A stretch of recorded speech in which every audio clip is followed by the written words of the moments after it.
والله الدجال كان قصص على معلم استحاله وسعدا والدجال خسارة بدنا يدوات بدنا نقولستي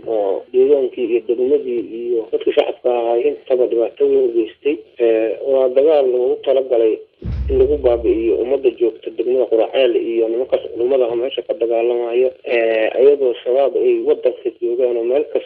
دفاع يقول كيران إذا في قرن كان يقول لي تدمر قرعال أو أفريقيا مثلا كهر استحارة يصير لما كان غواري هذا ديار إن استحريان الله دجال ما اللي يروى ومدة يؤدي كده وأجيين اللي يروى الشباب أيك كترنا أيك على ترترو هذا الدجمة جورعيل دجال مالك السدحات كالسعوداء أهل السنة يدولة فدرال كي جلمود واي دجال ميان خسارة المشي داوع بجرا مركا laga reebay dhinacyada dagaalamaya khasaaraha ugu badan waxa uu soo gaaray dadka rayidka ah dhibaatada dadka soo gaartay yaa dhabarka u ridanayo lagu xisaabtamaya ninkii quraan soo weeraray xabada bilaabaan mas'uuliyadda iskale waxa ogtahay markii quraan ay yimaadeen culumadu saddex toddobaad ka hor in waan la galay qof kasta oo waan nabadeed iyo xal nabadeed faadiyo leh wuxuu ka soo waayay dadka dawladda iyo dadka maamulka galmudug arrintaas oo sabab u noqotay in nimankan lala hadli maayo haddii la hadlo dadku waxay yeelanayaan waxay ku heshiihayaan waxay wada yeelanayaan waxaad arkaysa inay iftoonayeen wadaadda waaweyn oo ay dhahayeen dawladda nimanka la yidhaha ahlu sunna iyo shabaab waa isku mid isku si dawladda inay ula dirirtaan la rabaa waxaa u moodaa in amarkaas lagu shaqaynayo waraaqda odayaasha kuwa xabsiga ku jira iyo kuwii kala intaba warkooda in loo hogaansanayo magaca caqiidada iyo ahlu sunna wal jamaaca labadaba in lala dagaala had moodaa oo laga suulinayo sida shabaab inaan la suuli rabin ayaka la suuli rabo oo fiiska koowaad ay yihiin in dadka ahlu sunna wal jamaaca Soomaaliya laga suuliyo kuwooda hubeysan laga bilaabo kuwa kalena lagu xijiyo hadda waxaan maqlayaa caasimada Soomaaliya masaajid intaasoo sano الدروس اللي هو أخذها أهل السنة والجماعة أنت عنك كويس أوارد الجوية ومقشة ملاينا فكارو كويا لا مركز دجال كارو ما هم دجال سياسة زي سنة ودجال أقيتو سيدا إيه مقصة إذا ماذا قرف الصوماليين ولا مرحبا بيه وحنا لا يا الدجال كاسي وحنا ماشى سكد على الدولة ده يمام الكبير يقول مسؤول كأ وحنا أقول باقي يا ليش مدة ما يكره عيدنا الدنيا عيد لنا مدة ما يكره إلا الجوجية دجال كأي ولان hadday isla yihiin waa tiro badan tihiin hadday isla yihiin waa gaadiid badan tihiin hadday isla yihiin waa taageero badan tihiin ilaahay subxaanahu wa ta'aala ha qofka u taageera awoodna badan kartina badan waxaan leeyahay dagaalkaas hala joojiyo waxaana mas'uuliyadda qaadaya dadka maanta mas'uuliyadda Soomaaliya madaxda ka ah qaadaya xasuuq baa dhacay shacabaa barakacay shacabaa dhintay dad masaakiin oo wax magarataha duurka kula daaya culumma dhimatay barnaamijyada dhimatay waan gartay laakiin hadda hoggaankiina ahlu sunna diyaar ma u tihiin in xabadda la joojiyo oo aad xabad joojin magaalada ka dhaqan gelisaan oo aad hub ka dhigtaan oo nabad aad la gashaan maamulka galmudug diyaar ma u tihiin arrintaas walaal waa ku sheegay ahlu sunna wal jamaaca ayada xulligu yahay waa maqlaysay culumadii baaqeeda dal iyo dibad والمغلس وبنك أهل السنة هذا أفضل أكشف إني سود ويجي إني نبض قاتين والمغلس واستعمال شاميزية وأركيسي شيخ ساكر أصوب باقي قاتي أو نبض قاتي أقدر نبض الديار ويا شيء لا يبي هذا المغلسي ورا الناس وحى أثيرنا سي وحيابا أكد دي يسال ما تشوفته وحي شوفته بشير محمد صلى وشيء يحسن ظهر أواسي شوفته أيضا الدولة حوشينيسا أيضا أن الله رضا إن لغو تفتروا أهل السنة والجماعة أهل السنة والجماعة أن أمة الصومالية وبقول كما سقاش نشوعي ويدقى الله ميسا وأن استفاع عيسا وأن استفاع جرتي وأن استفاع عيسا المركز هل قضبا عنه يقحون هاي يدل أسكرة ووحير الله السيئة إلى شناية يسراكيل سيدا سوق الله وحير إلى شناية إن لغو دلو وحال أكتب يسراكيشي لو تلقى لي إني دفاعان قرف الصوماليات عدو قوارث دفاعان ومدة الصوماليات دفاعان بلك الدين دفاعان والله صوت توبري وتوبر عسري للسوسي والدولة عليها معي قرف يجيب بصوت بحيات اللي مثل السوي القرآن يكون دفاع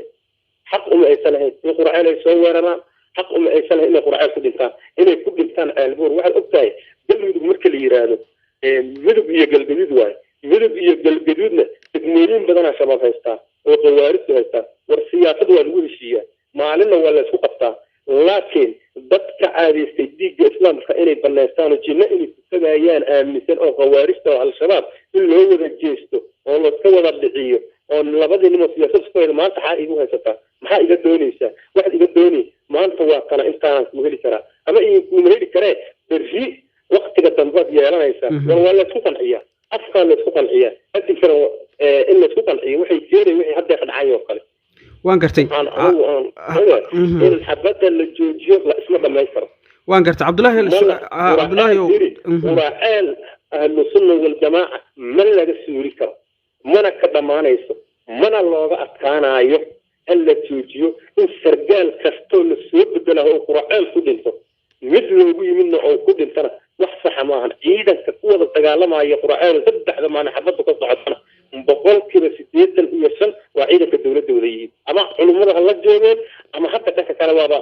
ka socdeen in marka dad khayada ayuu dawladda iyo dad khayada ka baadiyaha laga keeno quraaceel lagu dilo dawladnimo maahan sharafna maahan sharafta dawladnimadana ayaan lagu ciyaarin magaca Soomaaliyeedna ayaan lagu ciyaarin walaal dagaalka halka ka socda maalinta saddexaad oo socda waa dagaal aad khasaare badan iyo dhibaato badan u geystay oo deegaankii iyo degmadii iyo dadka shacabka ahaa intaba dhibaato weyn u geystay waa dagaal lagu talagalay in lagu baabi'iyo ummadda joogta degmada quraaceel iyo nimanka culummada meesha ka dagaalamayo ayadoo shabaab ay wadanka joogaan oo meel kasta ay difaacyo uga jiraan inta ciidanka qaranka la soo leexiyo degmada quraaceel oo 14 sano ka hor iska xareysay nimankan qawaarista haddan diyaar u ah inay iska xareeyaan oo la dagaalamaan in la yiri waa ummadda iyo adduunka dhan waa ogyihiin in la yiri wal shabaab ayaga ka daran ayaga hala tirtiro hadda degmada gurceel dagaala maalinkii saddexaad ka socda ahlu sunna iyo dawladda federaalka iyo galmudug waa ay dagaalamayaan khasaare dhimasho dhaawac baa jira marka laga reebo dhinacyada dagaalamaya khasaaraha ugu badan waxa uu soo gaaraya dadka rayidka ah dhibaatada dadka soo gaartay yaa dhabarka u ridanayo lagu xisaabtamaya ninkii quraaceel soo weeraray xabadda bilaabaan mas'uuliyadda iskale waxa ogtahay markii quraaceel ay yimaadeen culummadu 3 toddobaad ka hor in waan la galay qof kasta oo waa nabadeed iyo xal nabadeed faadiyo leh wuxuu ka soo waayay dhanka dawladda iyo dhanka maamulka galmudug arrintaas oo sabab u noqotay in nimankan lala hadli maayo haddii la hadlo dadku waxay yeelanayaan waxay ku heshiihayaan waxay wada yeelanayaan waxaad arkaysa inay iftoonayeen wadaadda waaweyn oo ay dhahayeen dawladda nimanka la yidhaha ahlu sunna iyo shabaab waa isku mid isku si dawladda inay ula dirirtaan la rabaa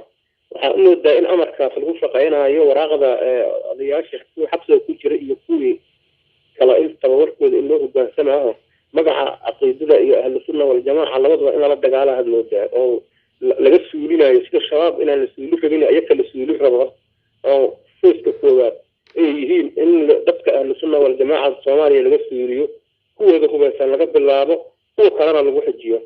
hadda waxaan maqlayaa caasimada Soomaaliya masaajid intaasoo sano ay duruus lagu aqriyayo ahlu sunna waljamaaca gacanta ku haysay awaarad lagu yahay waa maqashaan u malaynaa fakaaro ku yaala marka dagaalkaanu maahan dagaal siyaasadeedsan waa dagaal caqiido sida ii muuqata ciidamada qaranka Soomaaliyeedna waa la marhabaabiyey waxaan leeyahay dagaalkaasi wixii meeshaas ka dhacay dawladda iyo maamulka galmudug waa mas'uul ka ah waxaana ugu baaqayaa laysma dhammayn karee ciidna ciid lagama dhammayn karee in la joojiyo dagaalka ay wadaan hadday isleeyihiin waa tiro badan tihiin hadday isleeyihiin waa gaadiid badan tihiin hadday isleeyihiin waa taageero badan tihiin ilaahayga subxaanahu watacaala qofka u taageeraa awoodna badan kartina badan waxaan leeyahay dagaalkaas hala joojiyo waxaana mas-uuliyadda qaadaya dadka maanta mas-uuliyadda Soomaaliya madaxda ka aha qaadaya xasuuq baa dhacay shacabaa barakacay shacabaa dhintay dad masaakiin oo wax magarataha kuwa kula da'aya culumaa dhimatay barnaamijyada dhimatay waan gartay laakiin hadda hoggaankiina ahlu sunna diyaar ma u tihiin in xabadda la joojiyo oo aad xabad joojin magaalada ka dhaqan gelisaan oo aad hub ka dhigtaan oo nabad aad la gashaan maamulka galmudug diyaar ma u tihiin arrintaas walaal waa kuu sheegay ahlu sunna wal jamaaca ayada xilligu yahay waa maqlaysay culumadii baaqeeda dal iyo dibad waa maqlaysay hoggaanka ahlu sunna hadda afkaaga ka sheegayso inay soo dhaweeyeen inay nabadda qaateen waa aad maqlaysay واستعمال ميديا وأركيسي شيخ شاكر أصوب باقي قاطي أو نبض قاطي قدر نبض الديار ويا شيء لا يبي لها لك مغليسي ورا الماشى وحى أثيرنا سي وحيابا أكد دي يسمى شوكته وحي شوكته بشير محمد صرادورك وشيء يحسن دار أوسي شوكته أيدا الدولة حوشينيسا أيدا أن الله رضا إن لغو تفتروا أهل السنة والجماعة أهل السنة والجماعة أن أمة الصومالية بقولك بسقاش يشوعي ويتقالميسا وأن استفاعي جرتي وأن استفاعيسا مركز هل قلنا عنه كحومهاي للأسكرة أو وحير الله سيا إلى شناية يسراكيل سدا سوق على وحير إلى شناية إن لوجدله وحال أكيد يسراكيشي لو قلت لقلي إلى دفاعان غرف الصوماليات عدو قوارث دفاعان ومدة الصوماليات دفاعان بل كيدين الدفاعان الله صوت وبري وتوبر عسرية للسوسي والدولة وراءها معي قرش يجيل بصور بحيات إن كل السوق القرآن يكون بيته حق أي سنة القرآن يسوي حق أي سنة إن القرآن يكون بيته إن يكون بيته البور واحد أبتاي قلبي مركل يرانو مدب يقلب يدواي مدب يقلب يدنا تكملين بدنا شباب هستا وقوارث هستا والسياسة والوشية ما علينا ولا سقطتا لكن dadka caadaystay dhiigga islaamka inay banaystaan oo jinna inay ku tagayaan aaminsan oo qawaarista oo al-shabaab in loo wada jeesto oo la iska wada dhiciyo oo labadii nin oo siyaasad isku haysta maanta xaa igu haysataa maxaa iga doonaysaa waxaad iga doonay maanta waa kana intaan ku heli karaa ama in ku heli karee berri waqtiga dambe yeelanaysaa waa la isku qanciyaa afkaan la isku qanciyaa hadii kale in la isku qanciyo waxay keenay wixii hadda ka dhacay oo kale وان قرتي الحبات اللي جوجيو لا اسمه ما يفرق وان قرت عبد الله وراء أهل السنة والجماعة من لا يسوري كرا من كدمانيسو من الله أتكانا أيه اللي جوجيو إن سرقال كستون السوق له قرآن كدنتو مثل وجي منه أو كدنتنا وحصح معنا إذا كقوة التجارة مع قرآن تبدأ لما أنا حفظت قصة بقول كذا سيدنا يسن وعيدك الدولة الدولية أما علماء الله جوين أما حتى كان وضع أكثر ذلك إن مركز تتخيل الدولة اللي تتخيل تباديها لها كان قرآن اللي قدره دولة نماهم شرفنا معهم شرفت الدولة نماهم يعني وعيار مقع الصوماليين يعني وعيار